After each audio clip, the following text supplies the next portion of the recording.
அண்மை செய்தி. இரவு நேரங்களில் கடற்கரை மற்றும் பூங்காவில் பொதுமக்களை விரட்டுவதை எதிர்த்து உயர்நீதிமன்றத்தில் வழக்கு தொடரப்பட்டது.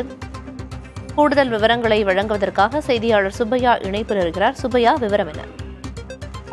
இந்த வழக்கை பற்றி பார்த்தீங்கன்னா, திருமங்கலத்தை சேர்ந்த ஜலீல் என்பவர் உயர்நீதிமன்றத்தில் மனு தாக்கல் செய்திருந்தார். அந்த மனுவில் கோடை வெயிலின் தாக்கம் அதிகமாக உள்ளதாகவும், அதனால் ஏராளம் மக்கள் வெளியில் நடமாட முடியாமல் வீட்டுக்குள் முடங்கி இருக்கிறார்கள். இதனால் அவர்கள் உளவியல் ரீதியாகவும் மன ரீதியாகவும் அதிக அளவில் பாதிக்கப்பட்டுள்ளதாக தெரிவித்துள்ளார்.